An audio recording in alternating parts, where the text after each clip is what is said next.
ফের রাজ্যে ধর্ষণের শিকার এক নাবালিকা নির্যাতিতা সহ পরিবারের সদস্যদের খুনের হুমকির অভিযোগ উঠল এক শিক্ষকের বিরুদ্ধে। রাজ্যে এখনো তরতাজা রয়েছে আরজিকরের ঘটনা। আরজিকরের ঘটনায় নির্যাতিতার বাড়ি ছিল সোদপুর, এবার তারই পার্শ্ববর্তী এলাকায় ঘটে গেল আবারও একটি চাঞ্চল্যকর ধর্ষণের ঘটনা, যাকে ঘিরে এলাকায় ছড়ালো তীব্র চাঞ্চল্য। এবারের ঘটনাস্থল বারুইপুর। অভিযোগের তীর এক রেল কর্মীর বিরুদ্ধে। জানা যায় শুধু ধর্ষণ করেই ক্ষান্ত থাকেননি ওই অভিযুক্ত। নির্যাতিতা সহ তার পরিবারের সদস্যদের দেওয়া হতো খুনের হুমকি। জানা যায় বারুইপুর স্টেশন সংলগ্ন রেল কোয়ার্টারে কোচিং সেন্টারে গত 3 থেকে 4 মাস ধরে এই কাজ করতেন অভিযুক্ত। ঘটনার ফলে মানসিক অবসাদে চলে যায় ওই নাবালিকা।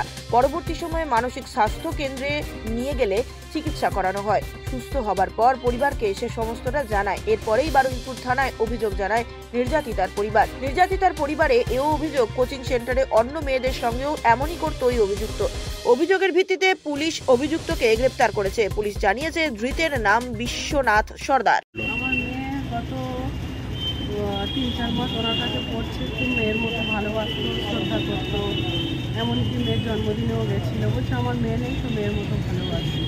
তারপরে 3-4 মাসের মধ্যে উনি এই যে ওনার আমার মেয়ের সঙ্গে যে নোংরামোগুলো করছে, রীতিমতো ভয়ও দেখিয়েছে যে তোর মা ব্যবসা করে, এখানে সেখানে মাল আনতে যায়, আমি রাত্রে মার্ডার করে দেবো, তোকেও বললে সরিয়ে দেবো, তোর বাবাকেও সরিয়ে দেবো, এইসব কথা যেন না জানে কে। আমার মেয়ে ছাড়াও সব মেয়ের সঙ্গে উনি এইসব নোংরামো করে বেড়াচ্ছে, যার জন্যে আমি আমার মেয়েকে দেখি দিনের পর দিন খ্যাক করছে, কথাবার্তা বললে বুঝতে চাইছে না।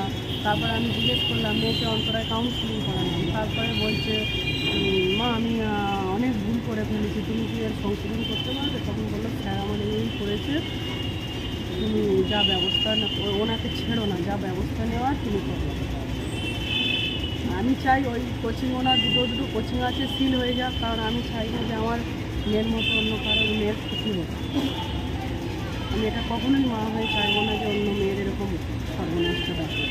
মানে এটা গত 3-4 মাস ধরে এরকম হচ্ছে। আচ্ছা, মানে শুধুই কি শ্লীলতাহানি না ধর্ষণ করেছে? না, ধর্ষণও করেছে।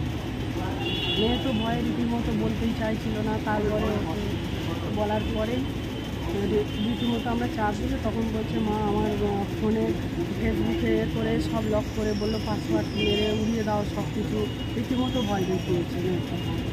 খালি বলছে মেরে ফেলে দেবো, দিয়ে স্টেশনের আউট অফ করে দেবো, দিয়ে বলছে মাকে বলবো যে মেয়েকে পড়ার সময় ছেড়ে দিয়েছি, মেয়ে কোথায় গেছে আমি বলতে পারবো না, তোমার মা ঠিকইও খুঁজে পাবে না, এমনভাবে স্লো প্রয়োজনে মার্ডার করবো, এমন জায়গায় নিয়ে গিয়ে।